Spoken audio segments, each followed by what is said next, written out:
So Pankaj ji, thank you for doing this with us. हम बहुत खुश है कि आप आए. You took out some time to speak to us. So let's just start with how's your journey been like? आपको कितने साल हो गए doing this business? How do you like it?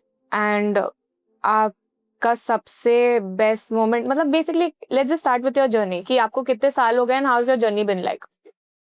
Journey तो मैडम देखो, I started my life with Lokhandwala complex.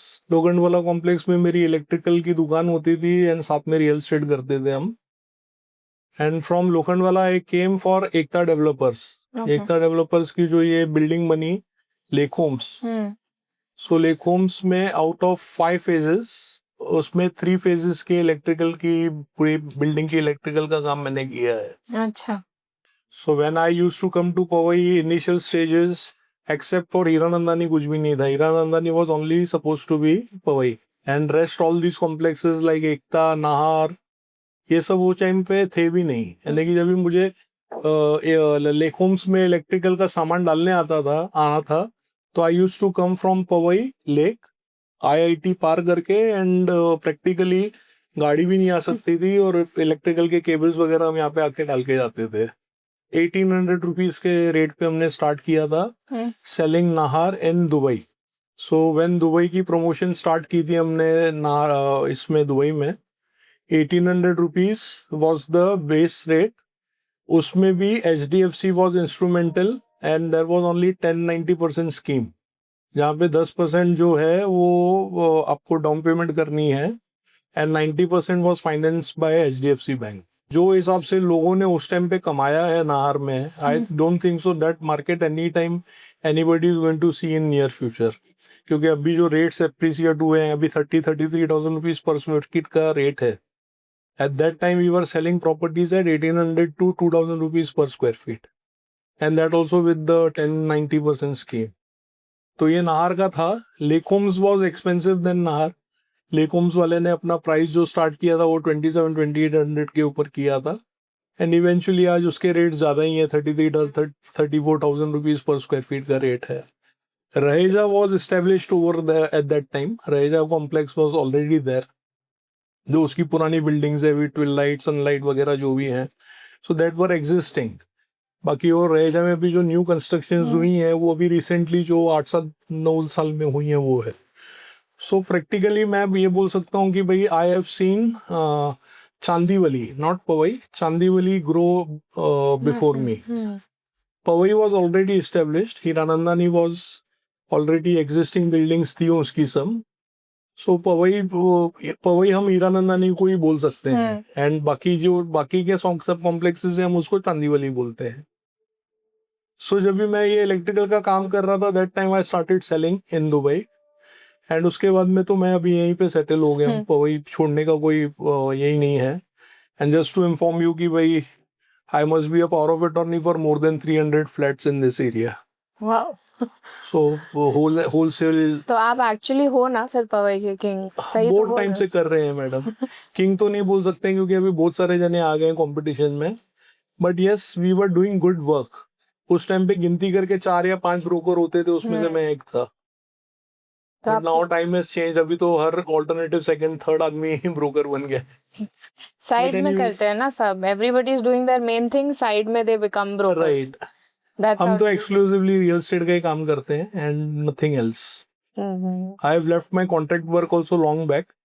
Electrical का काम सब छोड़ के, सब चीज करके, now since last 15-16 years we are doing exclusively real estate का work only. 15 years. Yeah. And so you never thought of stepping out of Powai and getting to other areas in Bombay because Bombay का real estate तो बढ़ता ही गया है. तो आपको कभी ऐसा नहीं लगा कि let's get out of Powai, करते हैं मैडम, expand? थोड़ा थोड़ा बाहर भी करते हैं. ऐसा नहीं है कि भाई पवई में ही ये है, but 90% of my work is rotating around Powai and Chandivali only. और बाहर वेंचर आउट करने का क्या, देखो जहाँ पे काम मिल रहा है ऑलरेडी फिर वो छोड़ के क्यों. मेरी पूरी टीम सेट है. लोग यानी कि 15-16 ईयर्स से अपने साथ में एसोसिएटेड है, तो किधर बाहर वेंचर आउट करने की जरूरत पड़ती नहीं है.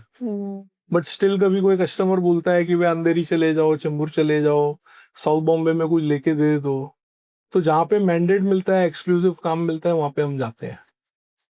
तो आपकी इतनी 15 साल की जर्नी रही है, इनिशियल स्टेजेस पे या अभी आपको कोई आपका एक बेस्ट डील जो हुआ हो, जो आपको अनएक्सपेक्टेड हो या बहुत अच्छी खासी डील हो and it just came out of nowhere, या तो बहुत जल्दी फास्ट हो गया हो सब कुछ?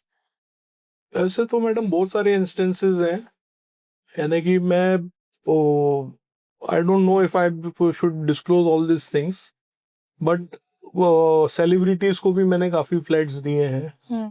आई have been a power of attorney for Tushar. Tushar की जो पूरी बिल्डिंग है वो मैंने लीज आउट की है।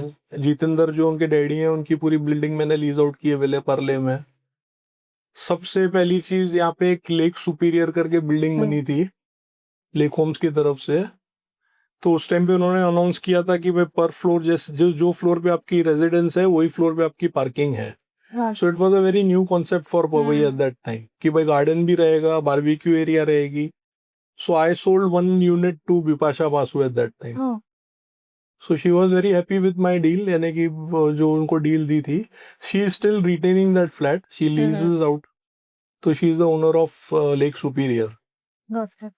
ऐसे करके बहुत सारे फ्लैट्स हैं मैडम जो हमने हीरानंदानी में दिए हैं। नाहर में प्रैक्टिकली हम लोग के ज्यादा डील्स होते हैं, नाहर और लेक होम्स में। तो वहां पे तो कंटिन्यूस फ्लो रहता ही है। And I have seen that since last many years जो टेनेंट्स थे यहाँ पे वही एक्चुअल ओनर्स बन गए हैं, because they like the complex so much. आप आओगे वो कॉम्प्लेक्स में तो आपको क्लब हाउस जो 2 एकड़ की जमीन के ऊपर जो उन्होंने गार्डन बनाया हुआ है उसके जैसा कोई भी मेरे ख्याल से कॉम्प्लेक्स नहीं है except Gurgaon. But I think so Nahar is one of the best complexes in this area as per me, because of the open area, because of the clubhouse, because of the open areas is main। जो उसने balconies दी हुई हैं, जो सामने से कुछ भी यानी कि एक दूसरे के घर में आप झांक नहीं सकते हो, प्राइवेसी है। So as per that the complexes really come up very good। We have also heard the people जो नाहर में रहते हैं वो अगर लेंगे भी तो वहीं अपग्रेड करेंगे, वो वहां के बाहर नहीं जाते हैं। तो उन्हें अगर चाहिए भी तो they will upgrade to a bigger home और maybe buy another beside. Mostly tenants ही अभी ओनर्स बन गए हैं। When we started Nahar Amrit Shakti की ऐसी थी कि भाई 20% जो है उसके ओनर्स रह रहे थे and 80% was occupied by tenants. अब वो इक्वेशन चेंज हो गई है, अभी 60 to 70% ओनर्स बन गए हैं। तो आपकी जर्नी में सर ट्रूवा हम आपकी कैसे हेल्प करते हैं? लाइक इफ मतलब ये जो हमारी रिलेशनशिप बिल्डिंग है, because Truva wants to build good relationship with all our CP so that we both benefit from it. आपकी हेल्प ट्रूवा ने कैसे की and how are you liking it and how is the process going? Has it become simple? Because आप अभी ज़्यादा शायद travel ना कर पाते हो या कुछ कर पाते हो, तो ट्रूवा ने आके आपकी हेल्प कैसे करी है? ट्रूवा के साथ में तो हमारा रिलेशन एक अजीब ही चीज से स्टार्ट हुआ है। जो मोनिल सर हैं एंड मोनिल मैडम और दूसरे कौन थे, पुनीत सर, उन्होंने हमारा नंबर निकाला कि भाई पवई में सबसे ज्यादा इन्वेंट्रीज इनके पास है। And they came for the market research and they saw almost 25 flats through us and we never knew that they were going to start there. So initial stages में तो ऐसा हो गया कि भाई 20-25 फ्लैट दिखाने के बाद में हम अपने ऑफिस में डिस्कस कर रहे थे कि भाई इन लोग फ्लैट लेने वाले भी हैं कि खाली देख रहे हैं। So then we took a decision that we are not going to show them any flats until we don't know what is actually, you know, they have this thing. Intention, हाँ. फिर one day we got a phone from them and they disclosed everything that we are targeting Powai market to start with and we want your assistance with that. So at that time, of course, we were not in a good mood. कि भाई we want to carry with Truva. And I am the secretary for a biggest association in Powai Chandiwali, PCRA it is called. So at that time तो हम लोगों ने decision ली थी कि भाई we will not interact with them. But then destiny ऐसी है, देखो after some time कुछ ऐसा हुआ कि भाई एक particular flat मेरे से नहीं बिक रहा था. I was not able to sell it for, the flat's value was 5.15, 5 crore 15 lakhs. And I was struggling to sell it. तो 3-4 महीने से लेके फ्लैट बंद पड़ा था। फिर मेरे दिमाग में एक बार आया कि भाई चलो ट्रूवा वालों को ट्राई करते हैं, because the flat required lots of work in it, यानी कि लीकेज का प्रॉब्लम था, इलेक्ट्रिसिटी का प्रॉब्लम था, दरवाजे खराब हो गए थे, हिंजेस खराब हो गए थे। तो फिर हम लोगों ने डिसाइड किया कि भाई चलो let us try Truva because they do the work in the flat. And my first experience was very good. Hmm. We sold the flat at 515 जो मुझे चाहिए था, but Truva was able to sell it for 535। Hmm. तो उन्होंने भी benefit किया and plus the deal was very quick. Hmm. Second चीज what I liked in the deal was, मुझे वैसे पेपर वर्क के लिए बहुत स्ट्रगल करना पड़ता है, परचेजर को पॉइंट्स कराना और उसको और ओनर को सेम टर्म पे। ओनर मेरा एनआरआई था, तो एनआरआई के पेपर वर्क आपको मालूम है कितने टफ रहते हैं। So making the application for the lower income tax certificate and all that, तो पेपर वर्क में भी इजी हो गया। लाइक यानी कि कैसे हो गया अभी ये इस साइड पे कि मुझे ब्रोकरेज भी मिल गई ट्रूवा से, एक्विजिशन चार्जेस भी मिल गए, एंड जो सेलर तो ऑफ कोर्स यानी कि जो परचेजर था वो ट्रूवा का डायरेक्ट था, तो I was not involved in that, but I got 2% brokerage from Truva and plus paper work वगैरह मुझे करने नहीं पड़े। And most of the important thing is that my flat owner was very much satisfied. Hmm. उन्होंने मुझे पूरे deal में एक बार भी फोन नहीं किया, हमने ग्रुप फॉर्म किया था व्हाट्सएप के ऊपर, उसी के ऊपर सब चीजें हम डाल देते थे और उसी के ऊपर यानी कि I just use to read Yeah. कि भाई ये चल रहा है, अभी ये हो रहा है, अभी ये हो रहा है। फाइनली जब कंप्लीट हो गया तब ट्रूवा ने फोन किया, भाई आपकी ब्रोकरेज का चेक रेडी है, लेके जाओ। So that was a cool this thing. And उसके बाद में फिर हम लोग ने 2-3 फ्लैट्स एक्वाइजिशन कराए हैं, हाईलैंड में कराया, इमीडिएटली उसकी डील कंप्लीट हुई। अभी मेरे 2 डील्स ऑलरेडी आप लोगों के साथ चल रहे हैं, एक रोजा एल्वा है और एक तो आप इन इसी लॉन्ग है। टर्म हमारे साथ कंटिन्यू करने यस वाले हैं यस ना? Of course I am planning to even expand to Goregaon and Andheri west. Yes. And तो when हेल्प मिल रही है ना, हेल्प मिल रही है तो फिर मतलब ही नहीं है। so what do you think about this concept? जैसे आपको तो बहुत बेनिफिट हो रहा कॉन्सेप्ट है। Is very good madam. यहाँ पे बहुत सारे जने ब्रोकर्स अगेंस्ट हैं कि भाई हमको ट्रूवा के साथ में काम नहीं करना है, तो मैं उनको वही समझाता हूँ कि भाई उनकी गलती क्या है। अगर कुछ गलती है तो आप मेरे को एज अ एसोसिएशन में मेरे को बताइए, we will try to redress that. लेकिन अगर कुछ गलत गलत नहीं है, आप ये बोल, आपको ब्रोकरेज मिल रही है, आपको ईमानदारी से लिस्टिंग आपके नाम पे रजिस्टर हो रहा है, फ्लैट ओनर रजिस्टर हो रहा है, ब्रोकर प्रॉपर्टी रजिस्टर हो रही है, they are not calling the customer और एनीबडी डायरेक्टली। तो जब आपको, इनफैक्ट मैं आपको बताता हूँ यहाँ पे ब्रोकर्स ज्यादा ब्रोकर्स को चीट करते हैं। एंड इनफैक्ट ये कंपनी मेरे को नहीं लगता है कि भाई किसी के इसमें चीटिंग में या किसी के पैसे मारने में लगी हुई है। So it is a win win situation for everyone. Yeah. सो मैं तो अपने जितने भी कॉन्टेक्ट्स हैं उनको मैं बोलता ही हूँ कि भाई let us work with Truva. But बहुत सारे ब्रोकर्स हैं जो अगेंस्ट हैं, ठीक है, उनको जब एक्सपीरियंस होएगा तब they will come to you. अभी फिलहाल उनके पास एक्सपीरियंस नहीं है कि वे आप लोग कैसे काम कर रहे हो, but I am really satisfied. तो पंकज जी, आपको बहुत साल हो गए इस इंडस्ट्री में। Let's say somebody who is just entering this market, कोई आया है जिसको रियल एस्टेट ब्रोकर बनना है, एक जगह से स्टार्ट करना है, तो कौन सी आप उसको लेट्स से टिप्स देंगे कि this is how you survive in real estate और this is how you make it? पहली बात तो मैं नए लोगों को एडवाइस करूंगा कि रियल एस्टेट मार्केट में आओ ही नहीं, क्योंकि ऑलरेडी बहुत जने हैं। हाँ। एंड ये जैसा है ना, ये सेगमेंट कैसा है ना मैडम, कि जैसे अभी देखो रेरा आई है, तो RERA is not beneficial for brokers. वो सिर्फ नाम के लिए है RERA, it is not beneficial for us in any way. खाली पैसे कलेक्ट करने के लिए RERA is supporting taking the name कि भाई ब्रोकर इज एसोसिएटेड। और रीसेल मार्केट में और रेंटल मार्केट में तो वैसे भी नहीं है RERA, it is just in the primary market. So it is tough. ऐसा नहीं है कि भाई इजी है स्ट्रगल, कि भाई आप कल आओगे और कल से लेके डील्स क्लोज करना स्टार्ट करोगे। You need lots of contacts, attention और डेडिकेशन। ऐसा नहीं है कि भाई एक प्रॉपर्टी आपके पास आ गई है और एक कस्टमर आ गया। आज कस्टमर्स भी आपको मालूम है कि भाई इतने सारे चैनल्स हैं उनके पास, है ना, ऑनलाइन है, फिर आपकी जैसी companies are giving tough fight. आने वाला टाइम जो है वो इंडिविजुअल ब्रोकर के लिए नहीं है। हम क्यों सरवाइव कर रहे हैं? क्योंकि हमको पुराने ओनर्स हैं पहचान के। सो अगर उनको कोई फोन करके भी बोलता है कि भाई we are not going to take brokerage और कम करने वाले हैं, तो भी वो पुराने ओनर्स हमारे से टिके हुए हैं। That is why we are surviving in the market. For new people it is really very difficult. और अगर स्टार्ट भी करते हैं तो मैडम आई वुड प्रिफर कि भाई यू नो फुल टर्म वाले होवे, यानी कि ऐसे वो जैसे सिक्योरिटी वाले बन गए मैनेजर ब्रोकर बन गए हैं, उनका कैसे है महीने में उनकी सैलरी चालू है एंड प्लस कोई एक एडिशनल उनको डील मिल गई तो that is more than enough for them. But अगर आपको प्रोफेशनल ब्रोकर बनना है, you need to study the market, you need to study paper works.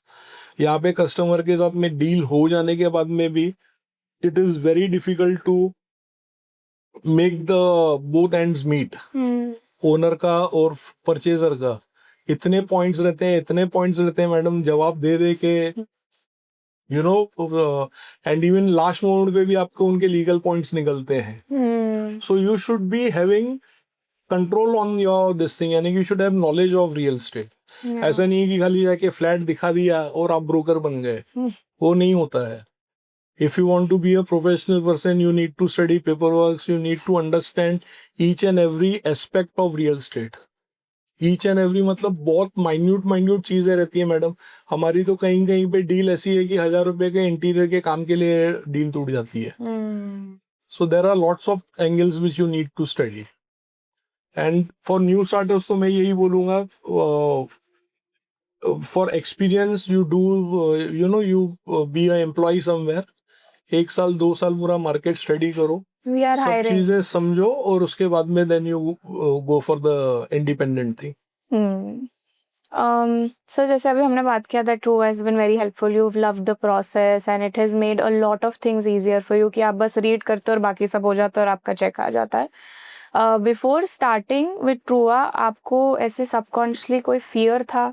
was there a fear that oh I'm you know tying up with a company, क्या पता they will do it or not, या मेरा ही जैसे आपने कहा brokers को डर लगता है कि हमारा मार्केट ले लेंगे? तो जब भी इनिशियल स्टेजेस में मैंने स्टार्ट किया था तो मुझे यानी कि लास्ट के 5 डिजिट खाली हम दे रहे थे और कॉन्फिडेंस नहीं था, तो we were not giving the full numbers and everything. But जब एक बार ट्रांजैक्शन हो गई and we saw that actually it is happening कि भाई मेरे जो टैक्ट कस्टमर्स हैं वो भी अगर किसी ब्रोकर के थ्रू जा रहे हैं तो कंपनी मना कर रही थी। मेरे साथ में तो एक इंस्टेंस ऐसी भी हुई है कि भाई कोई फ्लैट ओनर मैंने यानी कि सपोज एक फ्लैट रजिस्टर कराया था एंड उसी सुबह को वो फ्लैट ओनर ने ऑनलाइन आके आप लोग की साइट पे रजिस्ट्रेशन किया, तो भी रोहित ने और उन्होंने उसको मना कर दिया कि भाई we can not take the property because it is already registered by Pankaj. तो ये मैं वही बता रहा हूँ ना, एक्सपीरियंस जब आपके साथ में होगी, पॉजिटिव रिप्लाईज मिलेंगे तभी जाके वो कॉन्फिडेंस गेन होगा कि भाई चलो लेट अस वर्क। एंड मैं तो हमेशा ये चीज में फेवर में रहता हूँ कि भाई ब्रोकर्स अलग अलग नहीं होते हुए एक साथ में यूनिटी में जितना काम करेंगे उतना काम बढ़ेगा। ये खाली ट्रूआ के साथ में नहीं है, हम लोग के फेलो ब्रोकर्स के साथ में भी मैं वही बात कर रहा हूँ। एक दूसरे के ऊपर आप शक मत करो, एक दूसरे को चीट नहीं करो, एथिकली काम करो, उसमें आपको काम ज्यादा मिलेगा, कम नहीं होगा काम, आपका काम बढ़ेगा। तो अभी तो जैसे अभी कब की कंपनी रिप्रेजेंट करने आई है, तो मैं तो ये चाहता हूँ कि भाई मेरा फ्लैट ओनर हो या कस्टमर हो, मैं हर चीज ट्रूआ के थ्रू करूँ ताकि पेपर वर्क्स में मेरी मगजमारी नहीं होवे। एंड प्लस मैं आपको बताता हूँ जैसे मेरा जो पर्सनल एक्सपीरियंस है, जो आप लोग के एम्प्लॉयज हैं या जो आपके एसोसिएट्स हैं वो ऐसे लेवल पे हैं, यानी कि मैंने किसी से पूछा तो कोई एडवोकेट रह चुका है, कोई मैकेनिकल इंजीनियर है। तो ये वो कैटेगरी के लोग अगर रियल एस्टेट में आते हैं तो सामने कॉन्फिडेंस बिल्डिंग और किसी को सेलिंग करना या किसी की प्रॉपर्टी एक्वायर करना, it becomes more easy because flat owners और कस्टमर्स रियली बिकम इम्प्रेस्ड कि अरे ये प्रोफाइल वाले लोग रियल एस्टेट के अंदर आ गए हैं। So it is added advantage and of course with the funding you are having, marketing and all these things, so that becomes more easy. Before ending this मुझे आपसे बस पूछना था कि आपका मोटिवेशन क्या था रियल एस्टेट में आने का? लाइक आपने बताया आप इलेक्ट्रिकल इसमें काम करते हैं, सो वाज इट मनी और was it like I want to make a change और I want to get into this because उस टाइम पे इतना कंपटीशन नहीं था, तो मेरे को जाके I want to be the Ambani of the brokers and real estate. ये मेरी स्टोरी बहुत लंबी है। हाँ जी, अभी मैं आप इतना शॉर्ट टाइम में बता दो। आपको ऑक्यूपाई नहीं करूंगा, लेकिन मैं आपको बता सकता हूँ इस फील्ड में पैसा तो है ही ऑफ कोर्स, यानी कि this is the most motivating thing, money. But उसके साथ में और एक चीज बहुत एडवेंचरस है, meeting new people every time. You know कि स्टैग्नेंट काम नहीं है कि भाई रोज दुकान खोला बनिए की तरह बैठे, बनिए की जैसे वही चीज बेची राशन। यहाँ पे you are interacting with new people every time and from different fields. कोई बैंक में मैनेजर है, कोई यू नो कोई कंपनी में एम्प्लॉयड है। सो एक तो हमारी रीच बढ़ती है लोगों की। You know many times you are stuck in different different works, तो आपको याद आता है अरे वो मेरा कस्टमर है स्टैंडर्ड चार्टर्ड बैंक का, यार चलो उसको फोन करो, काम हो जाएगा, because he has taken the property from me. So meeting new people was the main you know criteria for me. और रियल एस्टेट, वो इलेक्ट्रिसिटी में क्या रहता था, किसी से मिलना नहीं है, लेबर के साथ में बैठना है, वही रोज अपना ड्रिल मशीन के साथ काम करना है। So once I started with real estate, once I started meeting people, and मैं आपको जैसे बता चुका हूँ कि भाई in my earlier stages I was doing work for all the celebrities. तो अगर वो मैं इलेक्ट्रिकल का होता तो मेरे से सेलिब्रिटी थोड़ा ना मिलने आता था। ये तो मैं उनका काम कर रहा था रियल एस्टेट में, तभी आई started interacting with them personally. So that was my main this thing catch, जिसकी वजह से I was pulled towards real estate. और सर जैसे आप ब्रोकर्स को कन्विंस करते हैं that Truva makes it very easy, आप उनके साथ काम करो, क्या प्रॉब्लम है, just try it once. So what is the feedback that you get, like why are they scared of working with us? मतलब मैडम ये हम लोग की फील्ड ही ऐसी है ना, it is a field where people don't trust each other and पैसा इतना इन्वॉल्व रहता है कि भाई everybody wants to do direct deal. तो वो क्या करते हैं कि भाई अनएथिकल डील्स के ऊपर आते हैं, कस्टमर चुरा देते हैं। एंड इवन आज के तारीख में customers and flat owner are also thieves, they also want to save money. तो बहुत सारे जगहों पे आपको देखना है, तो ये मेन वो ब्रोकर्स इसके लिए ट्रस्ट नहीं बना पाते हैं because they have not interacted with you. उनको कैसा लगता है कि कोई नवी कंपनी आई है, कुछ सालों में company will take over and they will be sitting at home, but they don't realise that professional काम करने से आपका काम बढ़ेगा। Instead of you know staying in the background, आपको कोई इज्जत नहीं देवे, कोई वैल्यू नहीं करे, बोले अरे इसने मेरे को फ्लैट दिखाया है, बस that is all is your introduction. Instead of that if you are associated with somebody who is professional, तो ये कम से कम बोलेंगे नहीं हम प्रोफेशनल लोगों के थ्रू हमने फ्लैट लिया है, so they will recommend you because we have saved their time, we have given them right advice at every junction we are with them.